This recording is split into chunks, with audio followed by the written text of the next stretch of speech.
Hello, je suis Corinne Huette de bossethemath.com. Aujourd'hui, on va comparer un nombre, son carré et son cube. C'est parti!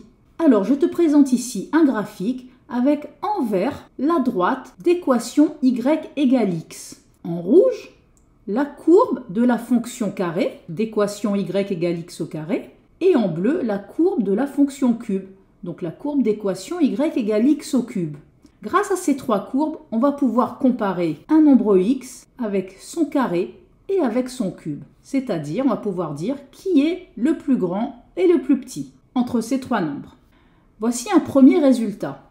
Si x appartient à l'intervalle 0, 1, c'est-à-dire s'il se situe ici. Je vais prendre un exemple, je vais le placer là.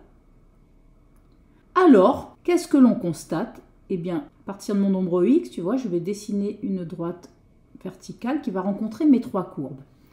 Est-ce que tu constates que quand on rencontre la courbe verte, eh bien en fait ici, on retrouve notre nombre x, puisque sur cette courbe verte, y est égal à x. Puis, sur la courbe rouge ici, nous avons en ordonnée y égale x au carré. Puis sur la courbe bleue ici, nous avons y égale x au cube. Et donc si tu regardes ici comment sont classés nos trois nombres, eh bien le plus haut c'est le plus grand, donc on a x, qui est plus grand que x au carré, qui est plus grand que x au cube. X est supérieur ou égal à x au carré, qui est supérieur ou égal à x au cube. Et ça c'est valable dans le cas où x est entre 0 et 1. Maintenant, regardons le cas où x appartient à l'intervalle 1 plus l'infini, c'est-à-dire quand il est situé ici. On va prendre un exemple, on va prendre un nombre x situé ici.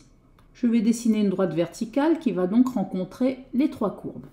À ce moment-là, l'intersection avec la droite verte va me donner comme ordonnée le nombre x, puisque sur la droite verte, y est égal à x. L'intersection avec la courbe rouge va me donner y égale x au carré.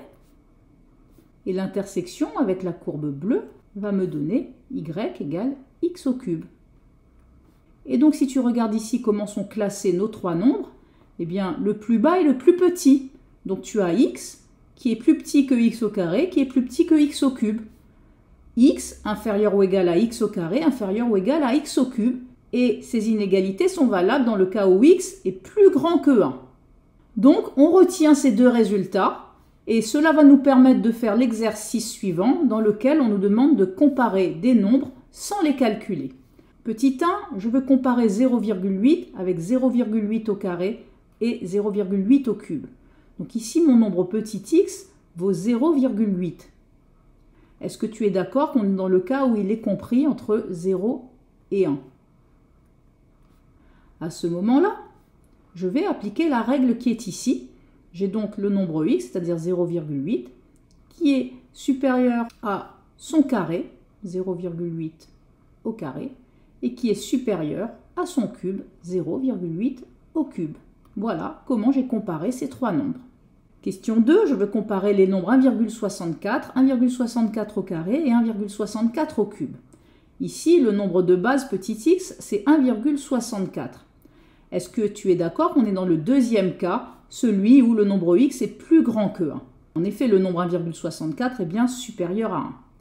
À ce moment-là, je vais appliquer la règle qui est là, et donc je vais avoir le nombre x, c'est-à-dire 1,64, qui est inférieur à son carré, 1,64 au carré, qui est inférieur à son cube, 1,64 au cube. Et voilà comment j'ai comparé ces trois nombres. Voilà, dans cette vidéo, on a pu comparer un nombre avec son carré et son cube, et on a vu que ça dépendait si ce nombre était plus petit que 1 ou plus grand que 1. Je te remercie d'avoir suivi cette vidéo sur bossethemath.com et je te dis à la prochaine vidéo. Bye!